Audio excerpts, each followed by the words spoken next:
Vamos a sumar a este diálogo a un buen amigo, un destacado periodista, el Seferino Reato, que se ha vuelto en un generador de bestsellers en los últimos años, ¿no? Sí. Y ahora hay uno nuevo, un nuevo libro que seguramente lo será también, se llama 12 días. 12 noches. 12 noches, perdón, y analiza nada menos que esas 12 noches dramáticas que ocurrieron a fines del 2001, cuando De la Rúa anunció, cuando hubo 4 presidentes en día.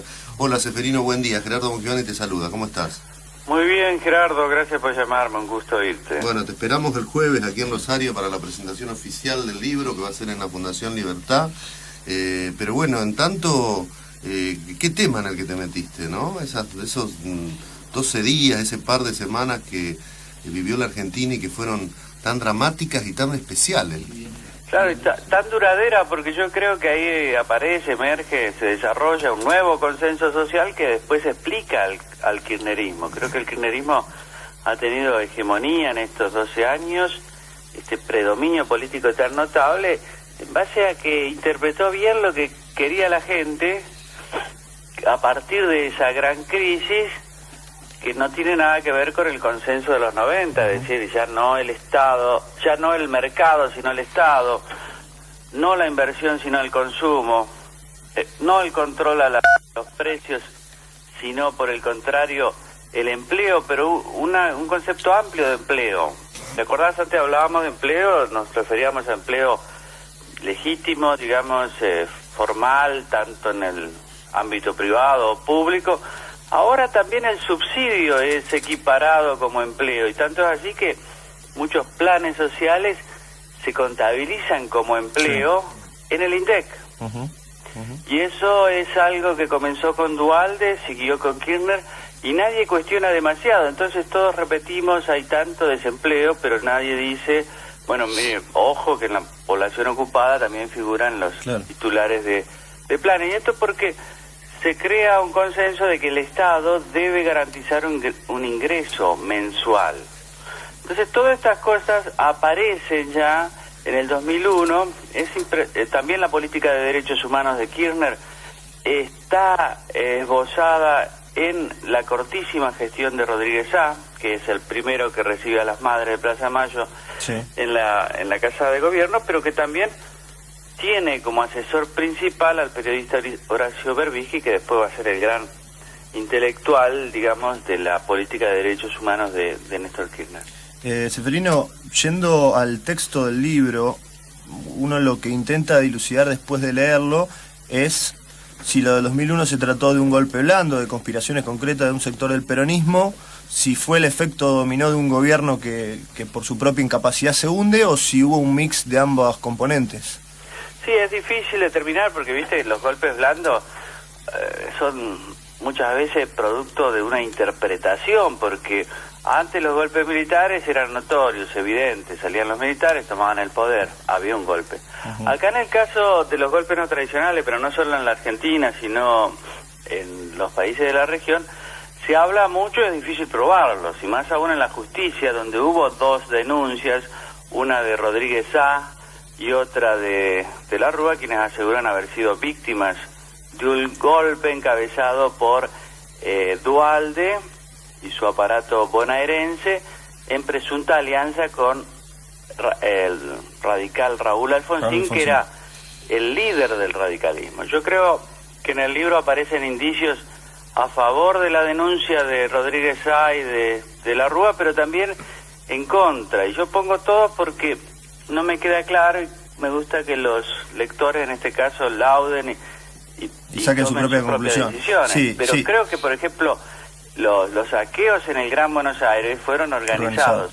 Claro. Eso ya está fuera de duda. Eso está fuera de discusión. Sí. Claro, por la metodología que se repetía, digamos, había un grupo que iba en una camioneta, reventaba las cortinas metálicas de los supermercados y locales, los abría, después saqueaba las cajas registradoras y los objetos de mayor valor y se iba en esa camioneta, que eran 1, 2 o 3, bien organizados. Luego sí entraba la gente que previamente había sido convocada con rumores de que ahí se iba a repartir comida gratis. Pero eso está muy claro en el caso de Moreno, que fue el epicentro de los saqueos. está muy claro que fueron los punteros políticos fueron punteros políticos del peronismo. Lo que no es fácil de establecer es la relación entre esos punteros que llegan a nivel de intendencia y, por ejemplo, Duhalde, que niega, y Zuladero también niegan cualquier participación. Ahora, introducís a Alfonsín, que es una figura muy importante en los hechos de esa época, y hay algunas citas que son impresionantes, ¿no? Citás textualmente, dice, el aletargado, dice Alfonsín, aletargado llamándolo de la Rúa, está totalmente empastillado. Tal como van las cosas con el presidente en estas condiciones, tengo la certeza que vamos a una severa crisis de que puede poner en peligro las instituciones. Esto lo dice Alfonsín en una reunión con políticos radicales y peronistas en diciembre del 2001. Me pareció muy interesante ver la responsabilidad o el rol que jugó Alfonsín con Duhalde en contra de la Rúa. Claro, todo el libro está lleno de diálogos y descripciones porque se trata de un libro periodístico que tiene que ser entretenido. Esa descripción corresponde a una reunión en la casa de fin de semana, en un country, de Miguel Ángel Toma, que era diputado importante en aquel momento, y con un grupo de diputados y senadores radicales y peronistas, como dijiste. Ahí Alfonsín se manifestó muy contrariado y lo llamó el aletargado, que es un calificativo que llamó la atención, especialmente de los peronistas, que no lo habían escuchado nunca, y alguno tuvo que ir al diccionario para ver qué decía, y yo también para corroborar que era cierto lo que decía esta fuente. En realidad, Alfonsín fue decisivo, yo creo, en la caída de la Rúa. De la Rúa cae solo también por sus errores, o sea, ahí están bastante descriptos su falta de liderazgo, el quiebre de su personalidad frente a una crisis tan persistente, decisiones tomadas con su círculo íntimo, como incorporar a Cavallo como ministro de Economía, que no era del gusto del radicalismo y especialmente de Alfonsín. Ahora, Alfonsín, a partir del segundo semestre del 2001, cuando él entra en la competencia electoral como candidato del radicalismo bonaerense a senador nacional, ahí se convierte en el crítico más feroz de la política económica de su correligionario, y realmente es una persona que ahí demuestra sus lazos tan profundos con Duhalde, tanto es así que se ha hablado del partido bonaerense, ese acuerdo tan especial entre radicales y peronistas en la provincia de Buenos Aires, que se remontaba por lo menos a 1994, del cual formaba, por ejemplo, parte el senador en aquel momento, Leopoldo Moró. Entonces él es decisivo en esa caída, porque me parece que de la Rúa se queda solo, sin el apoyo de nadie. De la Rúa dice, yo estaba renunciando y Alfonsín estaba reunido con su plana mayor en sus oficinas de la avenida de Santa Fe, nadie vino ni siquiera a saludarme. Y después es decisivo Alfonsín en la asunción de Duhalde, porque quien en realidad determina que sea Duhalde y no Rucauf, y lo cuenta el propio Rucauf, el presidente de la Nación después de la renuncia de Rodríguez Sá, es Alfonsín. Alfonsín es además quien le da los votos radicales y le acerca muchos votos de centro izquierda a Duhalde en la Asamblea Legislativa, y es Alfonsín el que le presta, digamos, 2 ministros y le da un gran apoyo parlamentario a un gobierno muy débil, como era el de Duhalde, sin apoyo de los gobernadores, pero sí con una fuerte base en el Congreso. Seferino, a raíz de todo lo que está pasando con la FIFA y las vinculaciones con la AFA, recordé una anécdota de tu libro que es muy jugosa, muy interesante, que es la de Racing campeón. Ahí el libro figura que Puerta quería que se juegue el partido de Racing, que podía salir campeón a pesar de que había estado en sitio, para mostrar que el país, bueno, podía volver al sendero de la normalidad, que alguien festeje algo. ¿Cómo fue eso? Claro, fíjate qué interesante, porque el país estaba en estado de sitio, no se pudo jugar la última fecha del campeonato, a Racing le bastaba 1 punto para ser campeón después de 35 años, y además habían sufrido todo, habían ido a la B, se habían declarado en quiebra, estaban en manos de Blanquiceleste Sociedad Anónima, que era la empresa que lo gestionaba, de Fernando Marín, un publicista muy amigo de los Macri. Y Puerta asume en forma interina durante 48 horas después de la caída de la Rúa y hasta que se eligiera un presidente por mayor tiempo, lleva como ministro de Seguridad precisamente a Miguel Ángel Toma, que era muy amigo de Grondona, por las cuestiones de seguridad en los estadios. Entonces la primera visita que recibe Macri como presidente es de Mauricio Macri, que era su amigo de la época en que ambos estudiaban juntos ingeniería. Macri era el presidente de Boca, y al salir le dice, pero se tendría que jugar la fecha, ¿por qué? ¿Qué pasa? Y Racing puede salir campeón después de 35 años.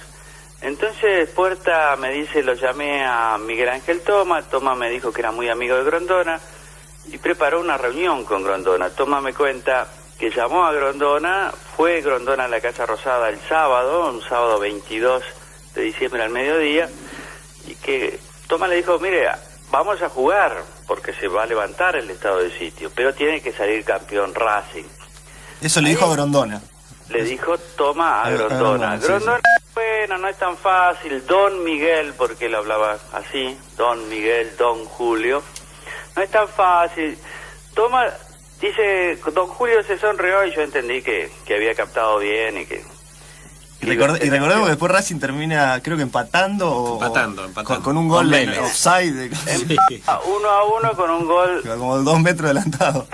Sí, y vos sabés que un periodista, Alejandro Bola, hace 2 años escribió un libro sobre Racing, Aguante Academia, que logra entrevistar al juez de línea de aquel momento, y Barrientos le dice, no, soy fanático de Racing, yo lo vi adelantado, pero igual lo convalidé porque teníamos que salir campeón. Yo me di cuenta que teníamos que salir campeón por 2 hechos. Primero, cuando lo veo a Grondona en la foto entrando a la Casa Rosada. Segundo, porque todos sabían en el colegio de árbitros que yo era fanático de Racing. Que lo hayan designado a él, que era fanático de Racing. Me designaban a mí, quería decir que tenía que salir campeón. Y así salió campeón con un arbitraje de Bracena. ¿Te acordás que fue un árbitro muy amigo de Grondona, que Grondona se lo reservaba siempre para los partidos que necesitaba? Que después arbitró Vélez Huracán, lo mandó al bombo Huracán, y luego salió campeón Vélez, y no arbitró nunca más. Es cierto. Porque el control de Grondona era férreo. Está bien que los árbitros se sorteaban, pero todos decían en aquel momento que a través de su hombre en el colegio de árbitros, Jorge Romo, él determinaba cuáles eran los arbitrajes de los partidos más importantes. Seferino, te tenemos que dejar porque tenemos que ir al informativo. Te esperamos el jueves 11 para presentar este libro, 12 noches en la Fundación Libertad. Quédate por favor en línea, no cortes, quédate conversando con la producción. Muchas gracias y saludos. Dale, un fuerte abrazo.